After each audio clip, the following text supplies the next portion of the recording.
प्रिय साथियों नमस्कार। साहित्य विद केपीएस चैनल पर आप सभी का पुनः स्वागत है। प्रस्तुत है प्रसिद्ध उपन्यास कपाल कुंडला का 26वां भाग। आइए आरंभ करें। आपके कृष्णपाल के स्वर में।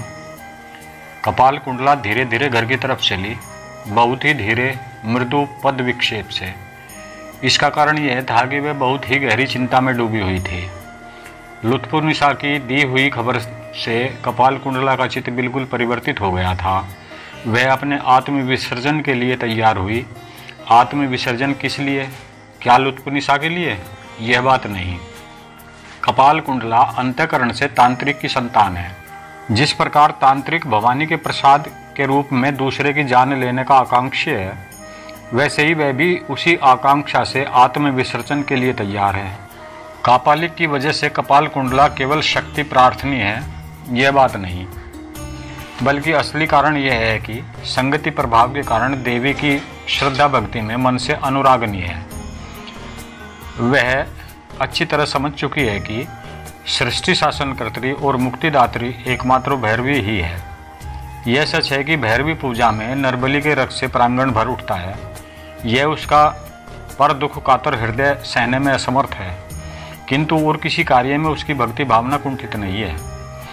उन्हीं जगत शासनकर्त्री, सुख दुख विदायिनी और मोक्षदायिनी भगवती ने स्वप्न में उसे आत्मविसर्जन का आदेश दिया है। फिर कपाल कुंडला क्यों न उस आज्ञा को माने।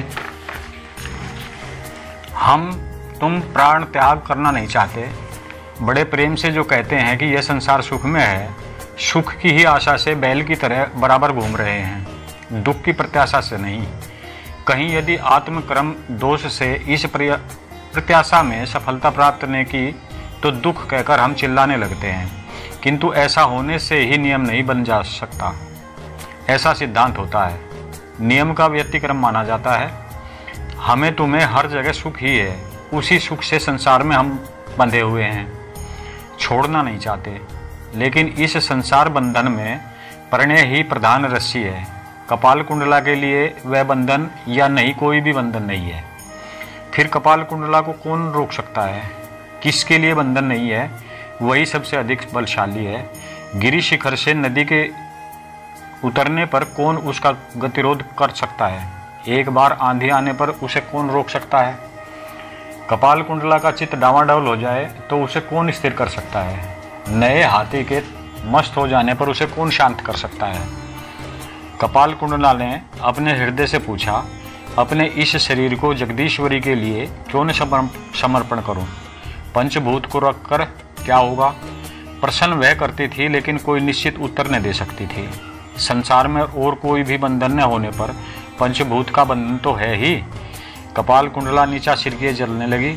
जब मनुष्य का हृदय किसी बड़े भाव में डूबा रहता है तो उस समय चिंता की एकाग्रता में बाहरी जगत की तरफ ध्यान नहीं रहता। उस समय अनैसर्गिक वस्तु भी प्रत्यक्षीभूत जान पड़ती है। इस समय कपाल कुंडला ऐसी ही अवस्था में थी। मानो ऊपर से उसके कानों में वह शब्द पहुंचा, वत्से मैं राह दिखाती हूँ। कपाल कुंडला चकित की तरह ऊपर देखने लगी। देखा मानो आकाश में नवनोरद निंदित मूर्ति है। गले में लटकने वाली नरमुंड माला से खून टपक रहा है। कमर में नरकादि झूल रहे हैं। बाएं हाथ में नरकंकाल, अंग में रुधिर धारा, ललाट पर विषम उज्ज्वल ज्वाला विभाषित है और लोचन प्रांतों में बाल राशि शोभित है। मानो दाहिने हाथ में भैरवी कपाल कुंडला को बुला रही है। अब कपाल कुंडला ऊर्ध्वमुखी होकर चली। वह अद्भुत देवी रूप आकाश में उसे राह दिखा रहा था। कभी कपाल मालिनी का अंग बादल में छिपता, कभी सामने प्रकट होकर चलता। कपाल कुंडला उन्हीं को देखती हुई चलने लगी। नवकुमार या कापालिक ने यह सब कुछ न देखा। नवकुमार ने सुरागल प्रज्वलित हृदय से कपाल कुंडला के धीर पदक्षेप से असहिष्णु होकर साथी से कहा, कापालिक। कापालिक ने पूछा, क्या है? पानी देही में। कापालिक ने नवकुमार को फिर शराब पिलाई। नवकुमार ने पूछा, अब देर क्यों है? कापालिक ने भी कहा, हाँ, कैसी देर? नवकुमार ने भीमनाद से पुकारा, कपाल कुंडला। कपाल कुंडला सुनकर चकित हुई। अभी तक यहाँ कपाल कुंडला यह कहकर किसी ने पुकारा नहीं था, वह पलटकर खड़ी हो गई। नवकुमार और कापालिक उसके सामने आकर खड़े हो गए। कपाल कुंडला पहले उन्हें पहचान न सकी, बोली, तुम लोग कौन हो, यमदूत? लेकिन दूसरे एक क्षण पहचान कर बोली, नहीं नहीं पिता, क्या तुम मुझे बलि देने के लिए आए हो? नवकुमार ने मजबूती के साथ कपाल कुंडला का हाथ पकड़ लिया। कापालिक ने करुणाई मधुर स्वर में कहा, वत्से, हम लोगों के साथ आओ। यह कहकर वह कापालिक शमशान की राह दिखाता आगे चला। कपाल कुंडला ने आकाश की तरफ फिर निगाह उठाई।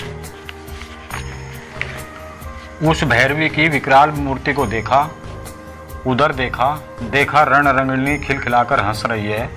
कपाल कुंडला अष्ट विमूढ़ की तरह कापालिक अनुसरण करती हुई, नवकुमार उसी तरह उसे पकड़े हुए साथ ले चले।